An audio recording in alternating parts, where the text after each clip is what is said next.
Hello, hello, everyone. Hope you're having a great day. Today is a great day, and I hope that if you're not having a great day, your day will be much better after you get introduced and get to know my wonderful, amazing guest today, who is Renee Robertson Sievert. Sorry, my God, Renee. Renee, lucky Renee, is based in San Diego, California, beautiful part of the world. And Renee, my goodness, Renee, her CV and resume is about 8 pages long. And similar to me, we're a collector of credentials. And I mean, I don't even know where to begin, except to say that she is brilliant, amazing, and a dear friend. And with 30 years experience in the healthcare field, a master's degree in counseling psychology, a master certified Martha Beck coach, a trainer with Martha Beck, a master certified Equus coach and facilitator, and on and on and on and on. And with that, I think I will just give the reins over to my favorite Equus coach, Renee. So welcome to the show, Renee. Well, thank you so much. I'm really happy to be here and excited to talk to you, first of all, and all of your guests who are listening, and just share anything that I can that will help ignite. Yes, wonderful. And their, their way of being. Wonderful. Thank you, Renee. Well, that is exactly what this show is about. It's just a short chat, and, hoping that clients or listeners will take away a few tips on how they might ignite their life. But before we dive into that, maybe just tell us a little more about you and about what you do and kind of what's going on for you. What are you looking forward to in 2019? Oh, I love that. Well, let's see where to start. I guess one of the things that I've been thinking about a lot lately and saying out loud, either when I teach or when I'm working with clients, is why I love coaching so much, and why, all the things that I get to do are so fun. And I wish I could tell you I planned it all, all these credentials and all that, but it was really more somewhere early in my life, just feeling like I don't want to ever have a job that I don't like.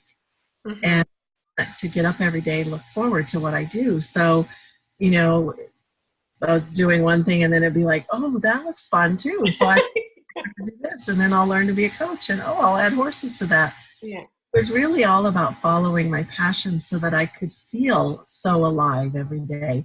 And one of the things I love about coaching, because I was also a therapist at one point, is, we need both in the world, obviously. Mm. But when I was a therapist, I was, the expert, and people would come, we do a big assessment, and here's what these symptoms mean, and then here's what that's called, and here's what you can do about it. So it's really telling people maybe something they don't know about themselves and how to help that. But with coaching, it feels a lot more like people come and they have something they want to do, or something that's getting in the way of something they want to do. And so then we can really move forward together, sort of on the same level. And it's really about coming home here, like back to what I know about myself that maybe I've stopped listening to, or, I've been told it has to be this way in my work or my organization or my relationship. But having somebody to say, wait a second, what do you know for yourself? And then how do you treat yourself when you know that, or when you're not listening to that? So I think that's a big part of where all of this has led me. And of course, the horses bring such a beautiful co-facilitator role to that, because when I'm speaking the truth, they stand right next to me and lower their head and look at you. And when I'm telling myself a story, they're like, see you, there's rats over there. I'm going to go eat. That's right. So, I don't trust you. I'm not going to follow you. You're not the real deal. Yeah. It's like the perfect mirror. Yes. So that's what I look forward to. I get to do Equus coaching with individuals and with teams. I love that because it always creates some sort of shift that then they can, go and keep doing. And I get to do that all over the nation. And it looks like I might actually be able to go out of the country for a workshop soon, which I don't want to jinx it by saying, but that would be fun.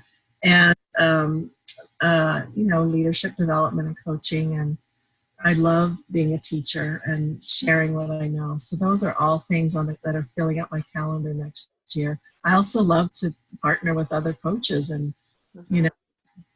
do what you love and bring what I love along with it and pair it together. So I'm open to that. I find a lot more lately that I love collaborating and working with other coaches or other teachers and trainers, because then I get to keep learning. And, at the end of the day, saying, well, what worked? What could we have done different? Yeah. So those are some of the fun things on my calendar. Oh, I love that. And I know you and I have talked, I think, for years now on doing something together, but I think 2019, we are definitely going to do it, because I think at that time I was living in Dubai still, so it was a little tricky, but I'm back in North America, at least here in Canada. And at least I'm on the west side. We're close. We can make something happen. And the same time zone, that helps. Yes, exactly. So that would be magical. What I'd love to chat about, Renee, is because of course, my clients know, and you know that I also use the horses and do Equus coaching with my clients when I get the opportunity in team building or leadership development or healing. And so how would you describe Equus coaching to someone who has no clue? I have my way to explain it. I'd love to hear how you explain it. Let's just assume our listeners have no idea what Equus coaching is or the benefit of it. Okay, it's one of my favorite topics. Yes. The start of it is that with horses, because they are prey animals, it's a very different experience than what can happen like with therapy dogs, for example. The meat eaters, they're predators like us, and they want to please us. Whereas a horse, as a herd animal, a prey animal, their world is really very simple. It's, am I safe? And if I'm safe, I can relax, I can eat, I can interact with you. So constantly viewing their environment to see, to what degree of threat is there around me. And I think a lot of us live that way without realizing it. Our brain is picking up on all of that. Yes. We don't have, because we have language, we tell ourselves a story about what's happening around us, and then we believe that story. Yeah. So being with the horses is we can slow everything down and take a look at what is the story I'm telling myself about my life, my work, my relationships. Ask myself, am I safe? How am I creating safety around me? Are people around me that aren't safe, or a job that doesn't feel safe? And what do I want to do about that? Because the horses are going to reflect that back. So step number one is, just having a conversation with somebody in the presence of a horse and watching what happens. Yes.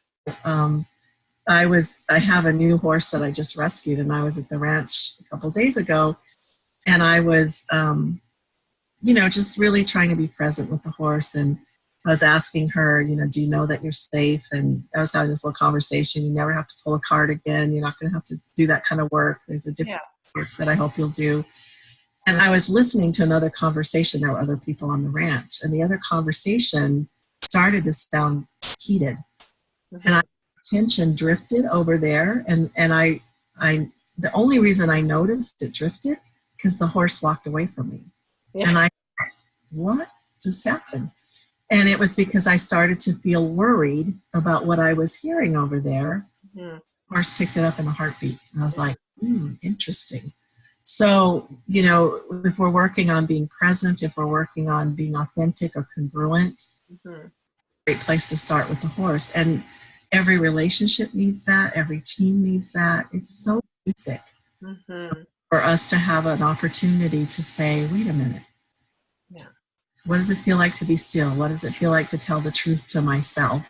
Right. What's the reaction I get from the horse? So we start, basic, and I love doing workshops because everybody gets one-on-one first.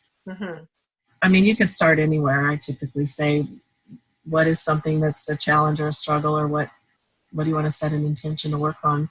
And then just go in and interact with the horse and see what comes up. Yes. And really, Equus coaching, I think, is It's a simple concept, but it takes a lot of presence for the coach, is to then watch for a pattern that shows up. Yes. Right there in the moment, and then bring it to light and say, are you aware of this pattern? What do you want to do with it? And then people can shift the pattern right there, try something new, and they have that to take out to the real world. Yeah. And then later in the day, if it's a team, we get to do fun team activities where all the team dynamics come up, and then we can just watch what's present and what wants to change, and we can work with that. And one of my favorite sayings that I've learned from Equus is, and this happened for me, if I change the way I'm looking at the environment and the feedback, instead of it's good, bad, right, or wrong, it's just good to know, then everything's just feedback. I don't have to.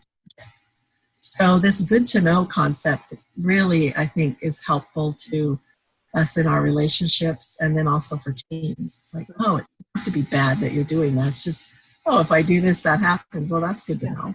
That's right. Oh, I love that. Yeah. So seemingly simple, but yet so powerful and profound, actually. Complex and deep and life-changing in just one little session. So it's exciting. And most people come out, they've never been around a horse. You know, a lot of folks that come to the ranch to work with me, they're like, what? How is this going to work? So it's great to and it's outdoors usually, and we're out in nature, you know, just watching the horses communicate with each other with no language. Always great in terms of coming back home to ourselves. Like what are we really noticing and feeling in the world, and what are we telling ourselves about that? And it's really true. Exactly. And the horses also, you know, I mean, you know, the neuroscience, and even in my study of conversational intelligence with Judith Glazer's work or the Heart Math Institute, or any of that around neuroscience, you know, it's our brains and our heart brain and our gut brain and everything else, but it's, you know, the energy that we put out in our 10-foot field, you know, we do read it from each other, especially if you've got a little heightened awareness. Some people need to learn how to do that, or aren't aware of how the energy they're putting out. But the horse is the instant feedback loop. Instant feedback, you know, like when you were speaking with the horse and engaged and present and putting out your loving energy and engaging energy to the horse was present with you, wondering if they should follow you and see you as a leader. But as soon as you shifted your attention to something else that wasn't the horse, and then add to that, you know, your energy of the horse is like, I'm out of here. Like, this is not a place to be safe or to trust or to everything else. And, you know, human beings on a team, you know, if you don't have trust, you really don't have anything. So it kind of starts from there, right? And that's just a really good example, because I got tangled up in something that was outside of my business in the moment. And how often do we do that? And it shifts what's happening right here in the moment. And then that person will make a story about why I shifted, and they won't check it out with me. That's right. It goes on and on and on. And so then our days are filled with assumptions about what's going on. Yes. And if we ever check that out, you know, that becomes our life. So it's a great way to get back to some of the basics of communication. And horses and human brains are very similar up to a point, right? You know, our fight, flight, freeze is, I mean, they're super heightened because they're prey animals, and sensory motor, they evaluate the whole environment with their senses, not with their words. Right. So, you know, then after that, we have language to make sense out of everything, and go off down that path and forget to check in with our body. How does this feel? What's the energy I'm bringing? I love that you brought that up. Yeah. A lot of times people will say, whoa, that's the same energy I bring at work, and no wonder people are running from me. Right? Exactly. Exactly. You know, I want to ask you in a minute, what was maybe one of your most beautiful moments to watch in a transformation with a client through the Equus. But just on that energy note, I remember working with a brilliant CEO from Venezuela, and getting him in the round pen with the horse, and asking him to go through the series of, just with your energy, no words, no lead line, get this horse to walk, trot, lope, and that's just with your energy. I mean, it's a push, pull, all the rest of it. And so all he could do was get that horse to gallop 1,000 miles an hour, because the horse, I mean, he's very, he was highly arrogant, highly successful, and highly capable and all of that, but he was a hitting people on the side of the head with hammers kind of leader. And, that wasn't really transferring well, although with his multinational organization. So God bless him. He was open and willing, but he fell to his knees in tears. He went to anger, he went to frustration, and then he went to meltdown. And then the horse came over to him, right? To say, hey, buddy, I'm here with you. If you're willing, I'm willing.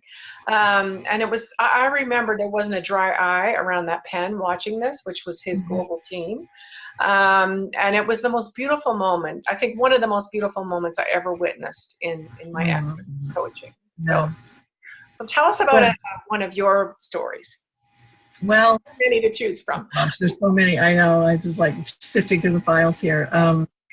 I was one of 3 coaches in a workshop for healthcare providers, and these were all super tired, exhausted practitioners. And it was interesting because we divided into 3 groups, and just the luck of the draw, or the universe having a hand in it. One group were very confused about what they wanted to do and how they wanted to change. One group were kind of angry, just really angry at the system. And there was another group that were all really sad and tired because they'd chosen the helping profession to be physicians and practitioners to help people, and they were just exhausted. Some of them had chronic fatigue, some of them had depression, and I ended up with that group. And so, we did our little demo of how you can move the horse around, and one of the next people came up, and the person, she said, she's looking at me and the horse is behind her. She said, honestly, I don't think I have the energy to even ask the horse to move. She started telling a little bit of her story, and I was watching the horse inside the round pen. We were still outside, and I said, look over your shoulder, and the horse was dropping to the ground and lying down. Just taking on her energy. Just, I'm going to lie down and take care of myself. And she turned around and looked at me, and she said, and I said, so there's your message. Like, you don't have to go in and do anything. Obviously, the horse just wants to lie down and rest. Yes. What do you make of that? And she was like, oh my gosh, I haven't done that in so long. Yeah. So she went in, and, the whole session was about, what if you really listen to what you need and what your body needs to be doing, instead of, trying to see 14 patients in an hour, and, how that makes into a day. And as she started processing that, the horse did get up, but stood very gently next to her. Yeah. And at one point, she was kind of wiping tears like this, and she held her hands out, and the horse put its nose right in her hands. Yeah. And stayed there. And, horses lay down during the day, but they don't get down and lay down like that. That was profound. Yeah. She was standing there with the horse's nose in her hands. Really, it was just noticing. You don't have to assess this horse. You don't have to treat it. You don't have to help it. It's here for you. It was an incredible moment for her. Yes. And the folks were getting pictures of that. At one point, she had her head down. The horse had its nose right here. Another time right here. And this was a horse earlier with another client that had been running all around the round pen. Yes. They come in and they sense, where the energy is. And, yes. And I love it because you can't script it, as a coach, to have a co-facilitator that reads what's happening so quickly without having to plan it ahead of time. So it was very, very touching. Yeah. And the other one that came to mind was a brand new manager, a young guy, like in his 20s, and he, his intention going in is, he said, I'm a new manager, and I need to be more firm. I'm going to have to find my manager self and be firm. Yeah. I was like, this is interesting. And I said, okay, we'll give it a try. Yeah. So he's in there doing that, trying to be firm, and the horse is having none of this. And all his coworkers are kind of laughing, like, "Oh my gosh!" And so I said, well, "How's it going?" Yeah. Great, And I say, well, if you weren't trying to be firm and be the manager, and you were just being yourself and bringing that, what would that look like, and how would this look different? Mm-hmm. And I tried that, and it was great connection, great energy. The course was following directions, walk, trot, canter. Yes. The debrief was, when we try to be something we're not, because we think it's an expectation, it's not going to come across authentic. We always have to start where we are. That's right. The skills or the training, and we build confidence. But most folks are out there trying to be something that's expected, and it's exhausting. Mm-hmm. And it takes us further away from ourselves, our true selves. Absolutely. So you're living unauthentically, but more than that, it's not effective. It's not like my Venezuelan. That's the way he led his team, and most people ran around like chickens with their head cut off, right? Afraid of him, and or learning to be sneaky and avoid, or try to bribe and cajole. Right? Exactly, and manipulate, right? Which is not what you want. It's not how to get the brilliance out of your team, for sure. And like your who is, exhausted, my guess is she's probably taking that exhausted energy back home to her family, to her friends, and making them feel the way the horse was feeling. So, and what have you been doing for her? And interestingly, in a herd, there's always a leader, and it's usually a lead mare out in the wild, and the stallion has a really important job too. But the lead mare eats first, sleeps first, takes care of herself first, and her other job is to, pay attention to the safety and the unity of the herd. Mm-hmm. But all of our leaders were taking care of themselves first. Mm-hmm. And then paying attention to safety and unity as we work towards our goals and our mission and our vision. Right. The difference that would be. So the horses have just such great lessons. And you and I both know, because we've been through similar trainings for 360s. Yes.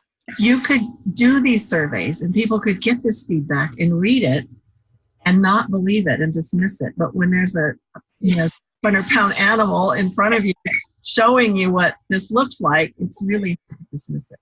Yes. Oh, that is so, I love what you say there, because it has deep meaning for me, and it's based in reality, because it is exactly right. As a coach, it's sometimes challenging work to do a debrief going through a 360, because, let's be fair, a real good 360 sometimes does feel like a kick in the stomach, because it brings up all of our blind spots, and all of, if people have done it in an honest way, and it's sometimes hard to take, and so people will dismiss it, get angry, don't they know who I am, have a problem with the raters. They'll go all, you know how it is in a debrief. They're going everywhere, making excuses, all the rest of it. But as you say, let's get them in a round pen and show us your leadership style.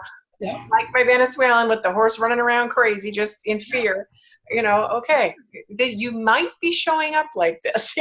Let's revert back to that 360 and let's see what they had to say. So I love that. Exactly. That takes us back to the perception, which the horse shows us right away. Like straight away. Because when we look at the feedback, my favorite thing to say is, okay, this is people's perception of you. Is it true? Yeah. Yeah. Well, no, that's not how I want to come across. Well, so then. Yeah. How do you change the perception? You change the perception by letting people know your intentions. Mm-hmm. What's the saying? People judge us by our behavior, but we judge ourselves by our intentions. Yeah. So if somebody's seeing behavior and they're reading it in a way that I'm not sure, the best thing for me to do is say, whoa, I just saw your reaction. And, let me just be clear what my intention was here. It wasn't, to pigeonhole you or upset you or confront you or whatever. This was my intention, and I'll clear that up. So, and the horse is a great place to practice that, because you're like, oh wait, why is the horse moving away from me or moving so fast? That wasn't my intention. Oh, okay. Yeah. So reading it that way, what do I need to shift? That's right. Quick to say, okay, here's what you need to do different. But all wicked changes ourselves, right?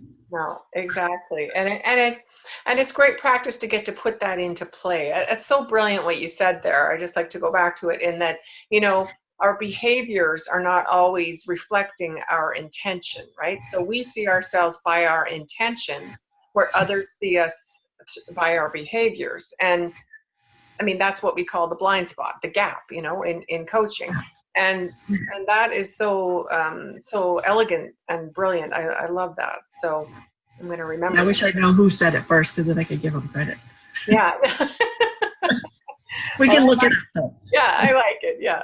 Well, Yeah. whoever they are, they're brilliantly intent on their messaging. I love it. So awesome. Well, you know, it's been a pleasure, and I just, you know, you and I could talk forever, especially on one of our favorite topics. But with that, could you just tell the listeners where they might find you online? And I would absolutely encourage you to get familiar with Renee. But yeah, tell us where they can find you online. Well, there's two places. I do teaching and training and some individual work on my website, sievertservices.com. It's just my last name, sievertservices.com, and that's also my email, sievertservices@AOL. And the executive coaching firm that I work with is P-Link Leadership. That's for Positivity Link Leadership. That's justplinkleadership.com. And there's a team of us that work with bigger organizations, and I'm just so fortunate to work with 5 other coaches and a couple of other folks that, you know, it's just great to be with like-minded people and have a team. As I said earlier, I like working with people now. They're on my own solo, and it's fine, but I love collaborating. So I would love to meet your listeners, you know, the folks that follow you, and we definitely need to plan something for 2019. That'd be yes. No, I love that. I'd love to do something either around San Diego, I love, or Scottsdale, or, you know, somewhere around there. I'm kind of looking at planning a couple of retreats next year anyway. But anyway, that's a whole, oh my God, we could brainstorm forever on that too. Yeah, exactly. But, so stay tuned for our retreat. Oh, exactly. It's coming soon, 2019. Absolutely. It'll be exciting. So I always close my podcast with asking the guest, what do you do personally on a daily basis to ignite yourself? Well, I think the most consistent practice that I have daily is it's just a simple thing at the end of the day where I bring to mind 3 things that I'm grateful for. And I do that for my happiness. I think a lot of people think that happy people are grateful, but really people that have a gratitude practice are happier. And, you know, you can go to University of Pennsylvania with, you know, positive psychology. There's all kinds of research on this. So, and some days it's, you know, I have a huge list, and other days that are more trying, it's like, okay, I saw a butterfly. Yes, that's right. It was sunshine today, and, you know, I didn't have to be in traffic. So, but just 3 things every day, and I actually write them in a book. And then I can go back sometimes when I'm, you know, grieving or something's happening, and I can read and see the themes, and actually put myself out there to do something that's going to bring some joy. Days when I can't think of that, so super helpful for me. I really, really love that, Renee. You know, the piece I love about that that you do is keeping it in the, and I like that you do it in the evening. That's really cool. A lot of people do their stuff, do their rituals in the morning. I like that you do it in the evening. What a beautiful way to close down for the evening.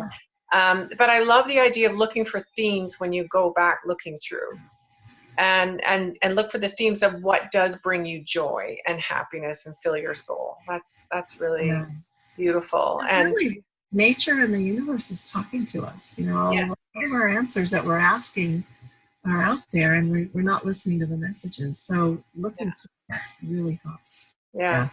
And what are you noticing, right? Like, what are you noticing that bring you joy?